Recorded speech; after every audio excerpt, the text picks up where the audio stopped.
नमस्कार मित्रांनो, तुमच्या सर्वांचं स्वागत आहे एमपीएससी फॅक्टरीच्या युट्यूब प्लॅटफॉर्मला. मित्रांनो, आज आपल्याला एक महत्त्वाची अपडेट पाहायची आहे. काल खूप उशिरानं सामान्य प्रशासन विभागाचा एक जीआर आलेला होता. तो जीआर काय आहे, त्यामध्ये काय सांगितलेलं आहे, कारण विद्यार्थ्यांच्या मनामध्ये खूप जास्त शंका आहेत. तो जीआर आहे तो 160 पानांच्या आसपासचा जीआर आहे, त्यामुळे वाचून काहीच कळत नाहीये. त्यात त्यामध्ये काही तुम्हाला मोजकाच कंटेंट सांगतो. व्हिडिओ जास्त वेळ नाहीये, पण तुम्हाला याचा खूप जास्त फायदा होणार आहे. तुमच्या अभ्यासातले फक्त 15 ते 20 मिनिटं काढा. तुम्हाला मी सविस्तर सांगेन. यामध्ये काही महत्त्वाची जी पद आहेत ती सुद्धा आपल्या आगामी जी आपल्या आता गट कापी परीक्षा होणार आहे यामध्ये कदाचित वाढू शकतात, किंवा गट ब जी पुढची ऍड पडणार आहे त्यामध्ये सुद्धा वाढू शकतात. त्यामुळे लक्षात ठेवायचं, व्हिडिओ शेवटपर्यंत बघा, अभ्यास सुद्धा चालू ठेवा. आणि सगळ्यात महत्त्वाचं ते म्हणजे महाराष्ट्र अकॅडमीच्या ऍपला जी आपली बॅच लॉन्च झालेली आहे विजेपद, त्याला दर्जेदार प्रतिसाद मिळत आहे मित्रांनो. आणि दुसरी गोष्ट, सध्या महाराष्ट्रामध्ये गाजलेलं पुस्तक एमपीएससी सेक्शन मध्ये टॉप मध्ये आपण सध्या आहोत अमेझॉनला सुद्धा. तर ते एमपीएससी गाईड नावाचं पुस्तक आहे, हे सुद्धा मार्केटला जाऊन पाहू शकता. या संदर्भात काही जरी शंका असेल तर अमेझॉनला सर्च करा, तुम्हाला या पुस्तकाबद्दल सर्व माहिती मिळून जाईल. त्याचबरोबर लक्षात ठेवायचं की महाराष्ट्र अकॅडमीच्या टेलिग्रामला सुद्धा आपण या पुस्तकाची पीडीएफ टाकलेली आहे तुमच्या सॅम्पल कॉपी म्हणून, ती सुद्धा पाहू शकता. मग तुम्ही विचार करा. ठीक आहे, आता आपल्याला 3-4 गोष्टी महत्त्वाच्या बघायच्या आहेत की सामान्य प्रशासन विभागाचा जीआर काय सांगतो, त्यामध्ये गट ब आणि गट क च्या पदांचा काही महत्त्वाचा उल्लेख आहे, आणि त्यामध्ये सगळ्यात महत्त्वाचं आस्थापना विभाग आणि पदांचं काही उल्लेख केलेला आहे, त्याची पात्रता सांगितलेली आहे.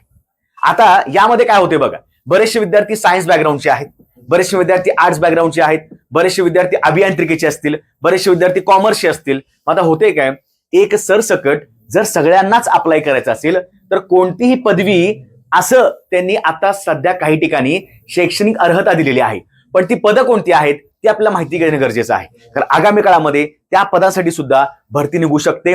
आणि तुम्ही तर नॉर्मली ऐकलं पण असेल की 10,000 प्लस मेगा भरती होणार आहे, किंवा 8,000 प्लस जागा होणार आहेत.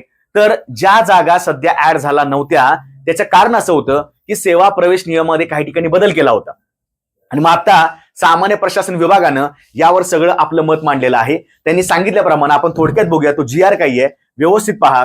तर लेटनच हा जीआर, ऍक्च्युली हा जीआर आधीचाच आहे, पण तो लेटनं आपल्याला कळाला. यामध्ये सांगितलेलं आहे त्यांनी, महत्वाचं काय बघा, तर गट ब आणि गट क च्या संदर्भित ज्या काही पदं आहेत त्या पदांचा त्यांनी या ठिकाणी सेवा प्रवेशाचं विनिमय करणारं जे काही पुढच्या गोष्टी आहेत त्या ठिकाणी सांगितलेल्या आहेत. तर बघा, त्यातला एक महत्वाचा पॉईंट वाटतो, जे काही नियम सांगितलेले आहेत परिशिष्टामध्ये विनिर्देशित केलेल्या गट ब अराजपात्रित व गट क पदावर भरतीचे विनियमन करणाऱ्या विद्यमान सेवा प्रवेश नियमामध्ये काही अंतर्भूत असले तरीही आयोगामार्फत स्पर्धा परीक्षा इथं आयोगाला आपला करून नामनिर्देशनाद्वारे गट ब गट क पदावर नियुक्ती करण्यासाठी आवश्यक असलेली किमान शैक्षणिक अर्हता किंवा अन्य अर्हता ही परिशिष्टामध्ये संबंधित पदासमोर विनिर्दिष्टित केल्याप्रमाणे असेल. म्हणजेच काय आहे, त्यांनी कुठल्या कुठल्या विभागामध्ये जी काही आस्थापना आहे, जे काही डेस्क असतो नॉर्मली, त्यामध्ये कोणती पदं सध्या जी आहेत त्यांच्यासाठी कोणती शैक्षणिक अर्हता लागणार आहे हे सविस्तर दिलेले आहे. आपण थोडक्यात बघूया. आता पहा, जे महत्वाचे वाटतात, कारण या व्हिडिओचं नाव काय आहे, कोणतेही संविधानिक विद्यापीठ असेल त्याची पदवी जरी चालेल, काय हरकत नाही. म्हणजे इथं आर्ट्स, कॉमर्स, सायन्स, इंजिनिअरिंग कुठलाही व्यक्ती चालतो. मग आता बघा, कृषी जे विभाग आहे त्यामध्ये कृषी आस्थापना सहाय्यक अधीक्षक नावाचं पोस्ट आहे. मित्रांनो, यापूर्वी सुद्धा आपण सहाय्यक अधीक्षक पदाबद्दल माहिती घेतली होती, जे सध्या राज्य तक्रार निवारण आयोगामध्ये त्या ठिकाणी 11 जागांची भरती होणार आहे या गटकमध्ये.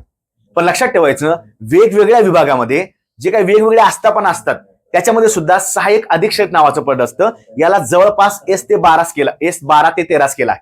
म्हणजे इनहँड सॅलरी असेल ती 55 ते 58,000 लक्षात ठेवायची. आता बघा, यासाठी काय सांगितलेलं आहे, संविधिक विद्यापीठाची कोणत्याही शाखेची पदवी. क्लिअर. दुसरा विभाग आहे मित्रांनो पशुसंवर्धन व मत्स्य व्यवसाय. पहिल्यांदा पदाची ओळख करून घ्या. पदाची ओळख खूप जास्त महत्वाची आहे. बघा, मत्स्य व्यवसाय आस्थापना याच्यामध्ये आहे वरिष्ठ लिपिक. अगेन, वरिष्ठ लिपिक वेगवेगळ्या आस्थापनामध्ये भरण्यात येतो. वरिष्ठ लिपिक म्हणजे काय फक्त मंत्रालय नव्हे, वरिष्ठ लिपिक जेवढे आपले विभाग आहेत, कारण सगळ्या ठिकाणी क्लेरिकलचं काम चालतं आणि सगळ्या ठिकाणी वरिष्ठ लिपिक सुद्धा असतो. आता यात पण काय सांगितलेलं आहे, लिपिक वेगळा आणि वरिष्ठ लिपिक वेगळा. जर लिपिक असेल त्याला टायपिंगची अर्हता कंपल्सरी आहे, पण जर वरिष्ठ लिपिक असेल किंवा वरिष्ठ अभिलेखापाल असेल त्याला काय सांगितलेलं आहे, कोणत्याही संविधिक विद्यापीठाची शाखेची पदवी. ठीक आहे. आता समतुल्य वगैरे हे कोण सांगतं, तर ते महाराष्ट्र शासन सांगतं. तिने सांगितलेलं बघा, किंवा शासनाने तिला समतुल्य असल्याची घोषित केलेली अन्य कोणतीही शैक्षणिक अर्हता. नॉर्मली आपण फक्त सध्या काय करतोय, तर कोणतीही पदवी असणाऱ्या विद्यार्थ्यांना हा खूप जास्त मोठा चान्स असणार आहे. आगामी काळामध्ये याच्या सुद्धा काही जागा आपल्याला गट क मध्ये वाढू शकतात, हे सुद्धा लक्षात ठेवायची शक्यता जास्त आहे. कारण यासाठीच कदाचित जागा वाढ होत नव्हत्या. तर जोपर्यंत सेवा प्रवेश नियम येत नाहीत तोपर्यंत काही गोष्टी आयोगाकडे पोहोचत नाहीत, हे लक्षात ठेवायचं.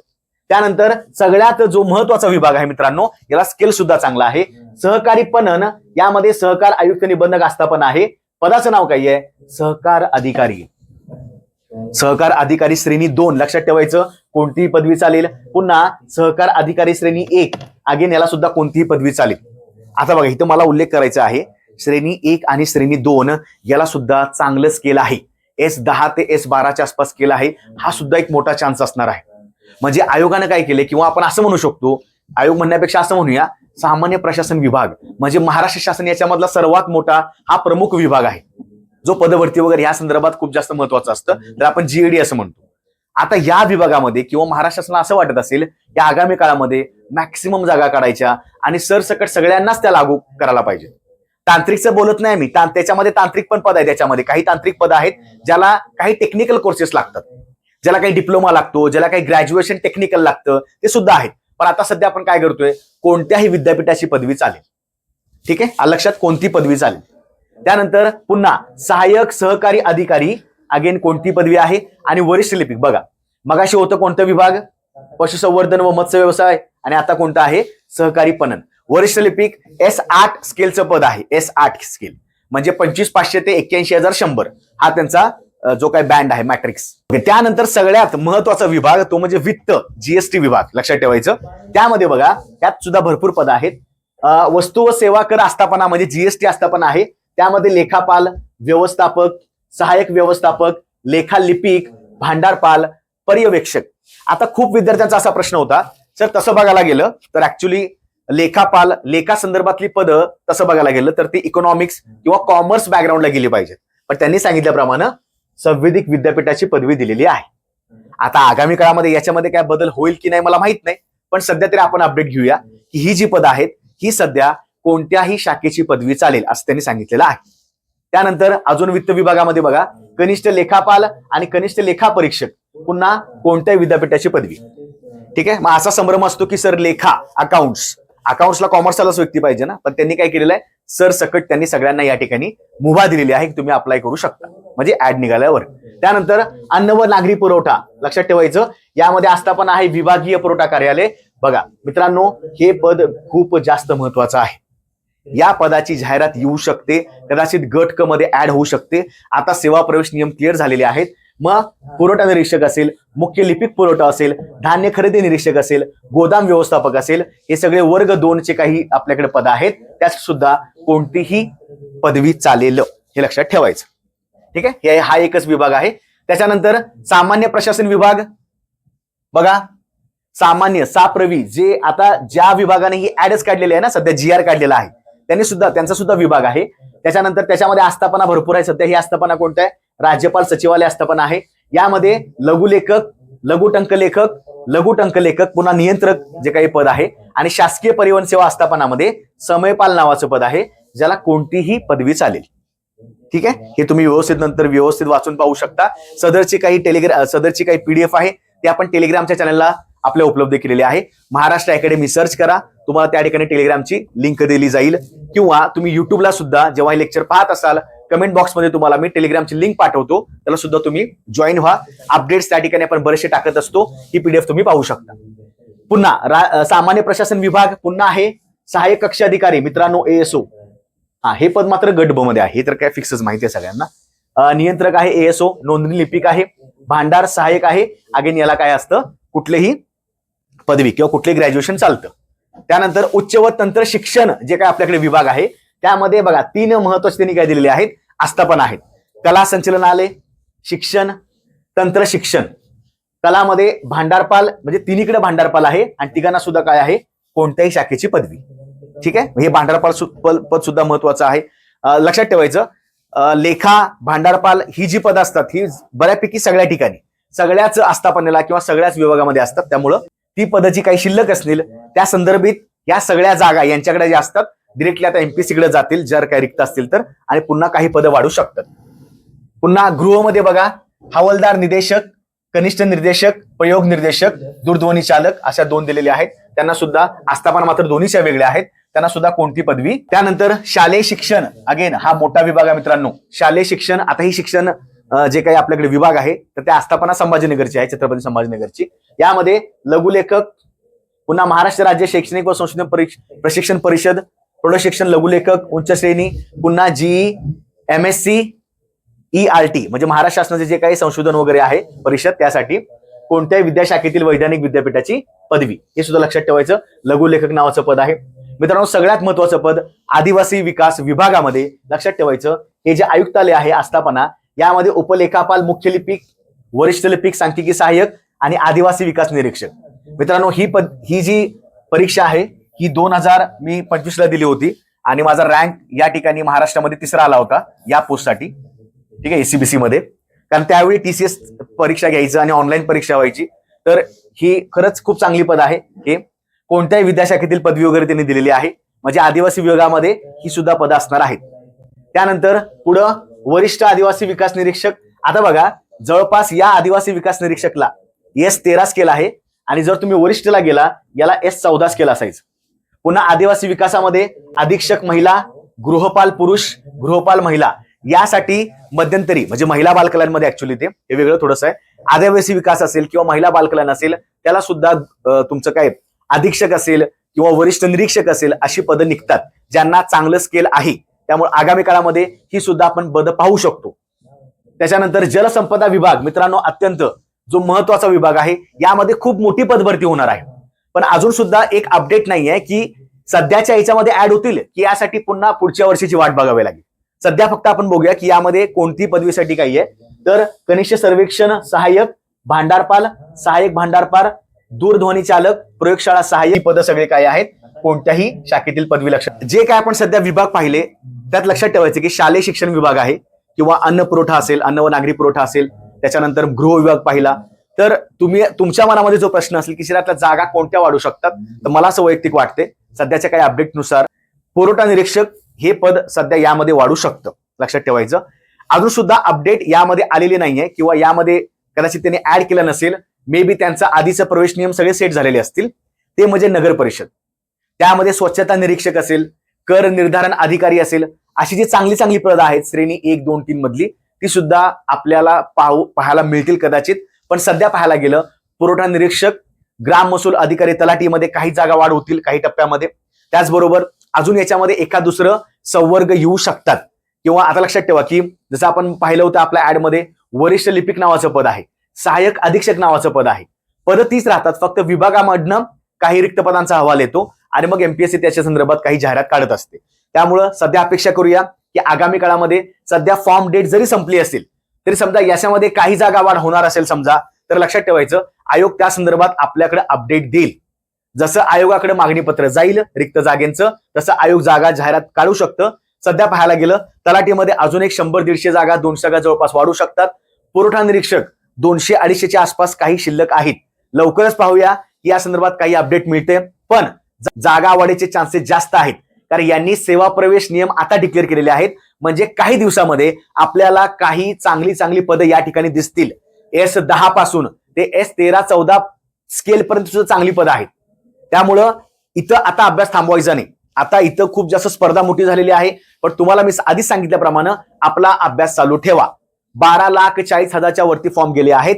12,40,000च्या वरती फॉर्म जरी गेले असतील, तुम्हाला त्यातली फक्त जे काय सध्या आपल्याकडे पोस्ट वॅकंट आहेत 5,707, तुम्हाला त्यातलं फक्त एकच पोस्ट पाहिजे आहे.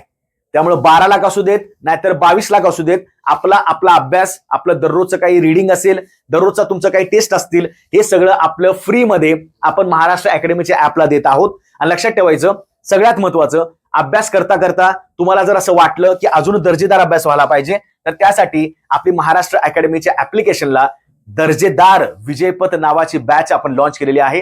तलाठी अभ्यास करणारे विद्यार्थी आहेत स्पेशली. आता स्पेशली असं करायची गरज नाही कारण MPSC गट क या बॅनरमध्ये सगळी पदे ऍड झालेली आहेत.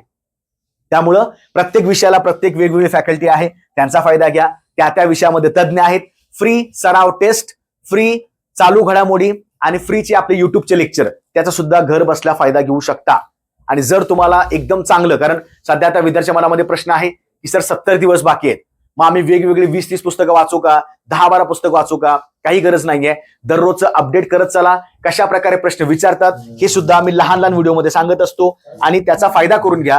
हे सध्या आपलं पुस्तक आहे, तुम्हाला ऑनलाईनलाच हे बऱ्यापैकी स्वस्त पडेल किंवा जवळच्या पुस्तक जे काय आपल्याकडे स्टॉल आहे, बुक स्टॉल वगैरे असेल आपल्या आसपासच्या ठिकाणी, त्यांना सुद्धा जाऊन विचारू शकता, नाहीतर बिंदास्त अमेझॉनला घेऊ शकता. यामध्ये जीएसचा सगळा कंटेंट आपण एमपीएससी पॅटर्न नुसार कव्हर केलेला आहे आणि फक्त याच्यामध्ये तुम्हाला हे नाहीये, म्हणजे फॉर एक्झाम्पल तो घटक झाल्यावर, जो काही विषय झाल्यावर त्याच्यावर सुद्धा जे जे रिपीटेड प्रश्न असतात, जे जे दर्जेदार प्रश्न असतात, आयोग वारंवार त्याच्यावर फोकस करतं, असे 200 ते 250 प्रश्न प्रत्येक घटकानंतर आपण टाकलेले आहेत. मग यामध्ये इतिहास आहे, भूगोल, जीएसचे विषय आहेत, चालू घडामोडी, विज्ञान. त्यामुळे हे दर्जेदार पुस्तक याचं पाहू शकता, अमेझॉनला इथं आहे. त्याचबरोबर महाराष्ट्र अकॅडमीच्या टेलिग्रामला सुद्धा याची सॅम्पल कॉपी आपण पीडीएफ म्हणून टाकलेली आहे. आता विद्यार्थ्याच्या मनामध्ये असा एक प्रश्न असतो की सर आम्ही अभ्यास तर करतोय, पण आम्हाला अजून सुद्धा, कारण जे ऑनलाईन परीक्षा देणारे विद्यार्थी असतात त्याचा अचानकपणे इकडे ऑफलाईनला आलेले आहेत, त्यांना थोडं सवय नाहीये, त्यामुळं ना नफा ना तोटा, ह्या पुस्तकात आम्हाला कोणताही फायदा नाही. पण हे पुस्तक घेण्याचं कारण काय आहे, तुम्हाला कोणतीही प्रश्नपत्रिका सोडवायची असेल, आता महाराष्ट्र अकॅडमीच्या ऍपला जवळपास आपण 8 ते 10 फ्री टेस्ट अवेलेबल केलेले आहेत. या बॅचला सिलेक्ट करायचं, तलाठी विजयपद बॅचला, कंटेंटला जायचं, सगळ्यात शेवटी मोफत फ्री टेस्ट अवेलेबल करून देत आहोत. त्या तुम्ही झेरॉक्स मारा, डाउनलोड करा, वाचा, सोडवा, सगळं करू शकता. पण त्याचबरोबर गोल कसं करायचं हे आयोगाच्या धर्तीवर आपण सेट केलेलं आहे. प्रत्येक प्रश्न, कारण जोपर्यंत तुमची लहान लहान तुम्हाला घटकातून प्रॅक्टिस करावी लागते, जोपर्यंत तुमचा व्यवस्थित गोल येत नाही, तुमचं त्या ठिकाणी उत्तर काउंट केलं जाणार नाही. म्हणून लक्षात ठेवा, आता याची प्रॅक्टिस करा. या प्रत्येक तुमच्या ओएमआर शीटच्या बॅक साईडला आपण या प्रकारचा तक्ता देत आहोत. तुमचे किती उत्तर चुकले, किती बरोबर आले, तुमचा स्कोर किती झाला, तुमच्याकडे ह्या कंटेंटचं काय तुम्हाला शिकायला मिळालं, चुका तुम्ही का करत आहात, या प्रकारे सगळं दिलेलं आहे. मग हे पाहू शकता. फक्त हे जर तुम्ही पाहायला गेला, जवळच्या बुक स्टॉलला जाऊ शकता, तुम्हाला 70 ते 80 रुपयामध्ये हे उपलब्ध होऊन जाईल. याचा सुद्धा फायदा घ्या. ज्या काही गोष्टी आहेत तुम्हाला सांगितलेल्या आहेत, पण लवकरात लवकर आपण प्रत्येक विषयाची स्ट्रॅटेजी करणार आहोत. त्यामुळे तुमचा अभ्यास चालू ठेवा. आपण भेटूया. तुम्हाला अजून काय शंका असतील, अजून काय डाऊट्स असतील, बिंदास्त कमेंट सेक्शन ओपन आहे, त्याच्यावर कमेंट करत चला आणि असे दर्जेदार व्हिडिओ फॉलो करत चला. महाराष्ट्र अकॅडमीचं ऍप्लिकेशन पाहिजे आणि एमपीएससी फॅक्टरीचं तुमच्याकडे युट्यूब चॅनल पाहिजे. दोन्हीही जबरदस्त आहेत. फायदा करून घ्या, अभ्यास करा. जय हिंद.